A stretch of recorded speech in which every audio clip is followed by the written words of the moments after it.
Hi, this is Rusty Haight. I'd like to welcome you to an opportunity to get caught up on the EDR technician training material.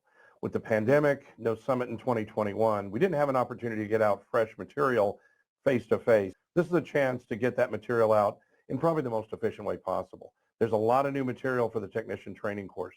We have ASCM and FCM coverage. We have an expanded section on troubleshooting, on dialog boxes. We have two optional sections now on Hyundai Kia as well as the Tesla tool. You're going to see some of the same material you've seen before, of course, because a lot of it hasn't changed, but there is some new material. Troubleshooting using the CDR 900, some of the new updates to different parts of the hardware and the software. That really focuses on things like ASCM, going through the help file and being able to identify when a vehicle may or may not have an ASCM or an FCM on board, understanding which RPOs apply and which don't, all part of the new course material.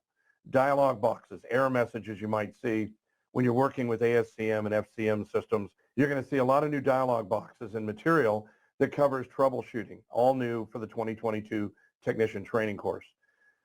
We're going to go through the ASCM download, how to get the data out of one, or in the case of the two module vehicle, the two modules that are going to be in the car. We'll look at the icons associated with ASCM and FCM, and we'll go through what they each mean and how you'd access the different parts or the different sections. We'll look at where the front camera module is on a GM vehicle, how to access that data, and then once you have the data, how to export the photos, and then of course flip them so they're in the right orientation. Different software involved there. We'll cover some of that in the technician training course. Then beyond that, we have a new section on the Hyundai Kia GIT tool. Expanded coverage, a lot of new material here, how to connect the tool, how to go through software and hardware updates, all the different connectivity issues and functions of the different VCI components, and animations and video that are associated with the Hyundai Kia GIT tool. Another new component is the Tesla EDR tool section.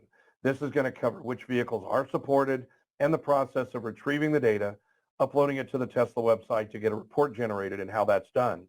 Then of course, how to go direct to module, where the modules would be in a car, and how to access the different car components.